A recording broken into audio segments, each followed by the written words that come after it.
ina jiran ki gana ko ba gida ba. Oke to shi kenan.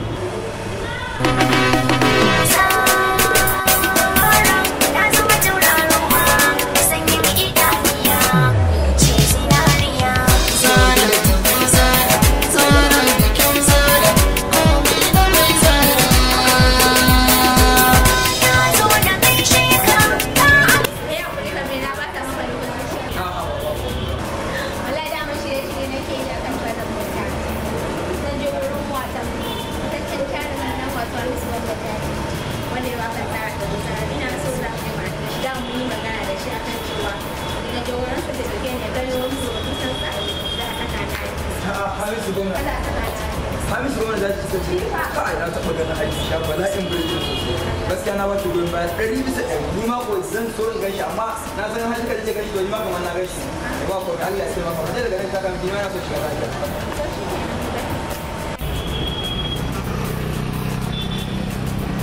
Hello Hamisu gwamna ina ran same ka ganin in kika zo ta nan wajen shagalin gabo ta plaza tana nan kusa da shagalin sunan plazan Ashko Plaza yau waje a nan sabon kawo ba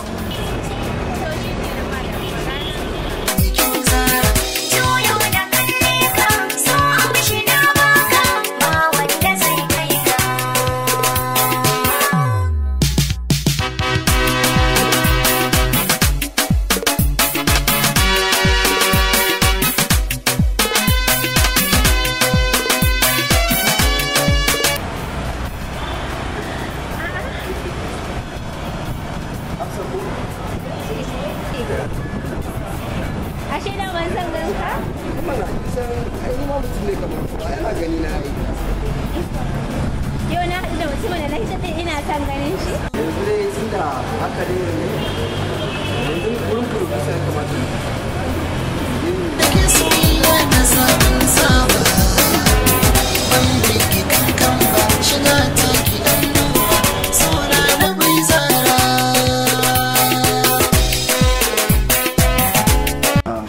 Bismillah. Assalamu alaikum. Assalamu alaikum. Wa alaikum assalam. Hamisu gwamna jaje. Ina lafiya. Alhamdulillah. Wannan ita ce wacce nake faɗa maka. Okay. Da na gaya maka tana muna waya da ita, so tana mun magana akan tana so ta shiga fim. Yawwa. So ta mun yi magana da ita amma na faɗa mata ba ni ne nake da alhakin ɗaukan jarumi ko jaruma ba. So ina da producer na, so shine na ce baro in zo in kawo ta domin gabatar da ita.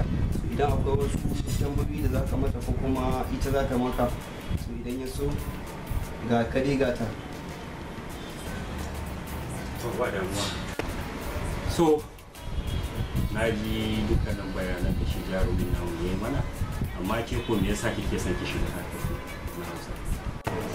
Ba kuma yasa na fara sha'awar in shiga harkar fim ɗin Hausa ba, musamman waƙan wannan jarumin da na gani, watan Hamisu gwamna jaji waƙarsa da ya yi Zara ta Zara.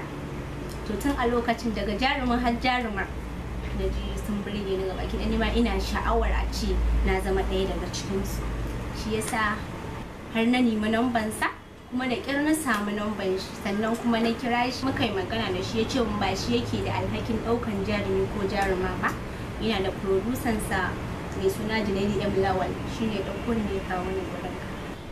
To babu damuwa, kin biyo ta hannun da za mu yi ɗaukan ki, sai dai ba mu ɗaukan mace ba tare da yadda iyayenta ba. Na farko shi ne za ki zo da mahaifi ko mahaifiya ko yaya wanda kuke uba ɗaya, shi ma yana iya tsayawa miki. To idan har kika cika waɗannan sharuɗa, to mu kuma za mu iya ɗaukan fom mu baki ki cika shi, kin zama 'yar kamfanin mu. A kwana a tashi yadda ake ganin shi sai kiga ke ma ana kallon ki, kuma yadda duniya ta san da zaman shi sai kiga ke ma duniya ta san da zaman ki. Ina fatar da yake ji dukkanin waɗannan bayanan ƙwarai da gaske. Na ji insha Allah kuma hakan za a yi. Saboda zuwa da iyaye din yana da matuƙar amfani, don da yawa mukan ɗan haɗu da wasu matsaloli ko in ce ƙalubale waɗansu za su kawo kansu especially ma mata za su kawo kansu ba tare da yardan iyayensu ba, su kuma iyayensu a kwana a tashi sai su kalle ta a jikin tv haka. To kin ga su kuma za su bi kadin yanayin yadda abin yake ne. To daga nan waye ne yake da damuwa, mu da muka ɗauke ta mu ne za mu fuskanci wannan matsala ɗaya. A yanzu haka ana kan waɗansu shari'o'in ma ta kan irin wayannan. So amma idan kika zo mana da mahaifinki ko mahaifiyarki ko kuma yayanki, to in Allah ya yarda baki da damuwa, illa iyaka mu gaya miki kuɗin da muke ansa na form sai ID card. In dai har kika yi wannan, to shi kenan kin riga kin zama yar kamfanin mu. Ina fatan kin fahimci dukkanin bayanan da muka yi miki. To babu damuwa. To mai girma producer, ina da tambaya. To malama Hausa, menene kuma tambayar taki? Shin da gaske ne ba a ɗaukan bacci harkar fim sai tana da kuɗi? To gaskiya kin yi tambaya mai matukar muhimmanci, kuma yanzu nan zan baki amsa. Misali, kina da 'yan kuɗinki ko in ce kin shigo da ƙarfinki, kina da damar da zaki zo ki nemi alfarma a wajenmu na manya cewa kina son ki hau waka ko kina son ki ɗauki nauyin wani fim. Mu kuma abin da za mu duba abu ɗaya ne, sai mu ce to nawa ne kike da shi. Misali, waka ana kashe naira 80,000, 70,000, 100,000, miliyan ɗaya. Sai kika ce mana kina son ki hau waka ne guda ɗaya ko biyu. Guda ɗaya, mu ɗauki guda ɗaya za a kashe kuɗin da ya kai ma naira 100,000.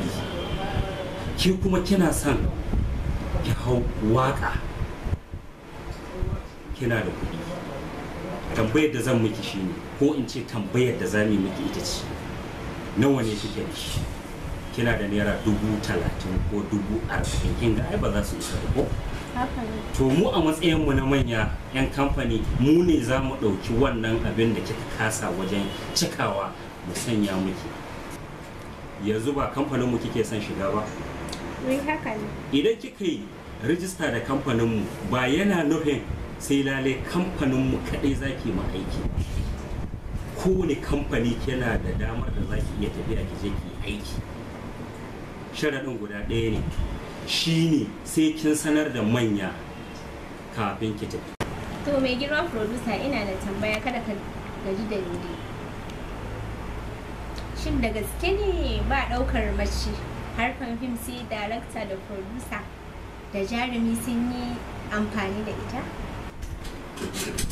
Wannan magana, ko in ce bari in an samu ki ita a takaici, ba gaskiya ba ne. Sai dai in an haɗu da wawuya wadda bata san abin da take ba. Bai yiwuwa a takura wa mutum ya yi abin da bai saba ba. Duk wanda kika ga mace da ta bada kanta ga producer ko wani jarumi ko da sauransu dai duk manya-manyan da suke ciki, to dama can abin da ya kawo ta kenan. Wannan shine gaskiyan al'amari.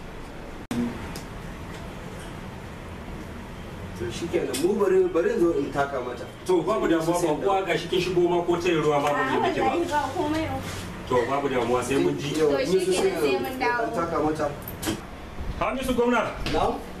Zuwa an jima da Allah zan kirawo ka. Okay, to babu matsala. Akwai magana.